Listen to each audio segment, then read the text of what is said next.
তো আয়া পড়লাম ওখানে এয়ারপোর্ট আয়া পড়ছি। আর ম্যাডাম যাইতেছে এই যে সাইরা ম্যাডামের লগে আমার আবার 1.5 মাস পরে দেখা হইব। আমি বাড়িতে যেতে আরো 1.5 থেকে 2 মাসও হইতে পারে, 1.5 মাস হইতে পারে, বাট আমি জানি না কতদিন লাগে।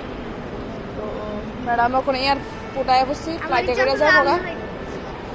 ঘটনা হয়েছে মেট্রো দিয়ে তো আমি আয়া পড়লাম, মেট্রো দিয়ে তো আমি তাই তো আমার লইছি, কিন্তু আমার দ্বারা সম্ভব হতো না। মেট্রো প্ল্যাটফর্ম পাও সাপ লাল সাদা নীল ইটা বাচ্চা আমি রুমও যেতাম। আমার জামাই কইতেছে আমার তার বাবা আইসে না, হ্যাঁ আইসে না, কারণ তোমার হ্যাঁ ডিউটিতে আছে, হ্যাঁ 11:30টার সময় ডিউটি শেষ হইব, ওইলে এরপরে হ্যাঁ আইব নিতে বললে আমার। কিন্তু আমার কইতেছে পারবানি একলা যাওনের লেগে, কিন্তু আমি কইতেছি আমার দ্বারা সম্ভব হইতো না আমি একলা যাওনি, তুমি আমার আয়া লইয়া যাও। আমি মেট্রো স্টেশনে গিয়ে আমি বইয়া দাও, এসির বাতাস আছে ঠান্ডা, কিন্তু আমার দ্বারা সম্ভব হতো না, আমি একলাই যেতাম। তাই তো তবু সিনে লুই পড়ছে, তাই বুঝে প্ল্যাটফর্ম নাম্বার এরপর দিয়ে বই পাও সাপ সাদা দিয়া যাও নীল দিয়া যাও লাল দিয়া যাও, আমি তা পারতাম না, আমার হাতে ঢুকতো না।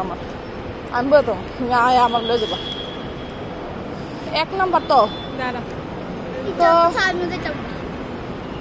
একটা খারাপ লাগবো এত 1 মাস এক লগে আসলাম, আমি একলা হয়ে যাবো আমার তো আরো জ্বালাই লাগবো আমার। কিতা একবার করণ যাবো না বাবা, আমরা তো ঘুরতে যাবো। তো চলো টাটা, আওয়াজটা বেশি আইতো না, তাহলে উড়াই দিয়ে ভিতরে ঢুয়াই দিয়ে আমি চলো টাটা।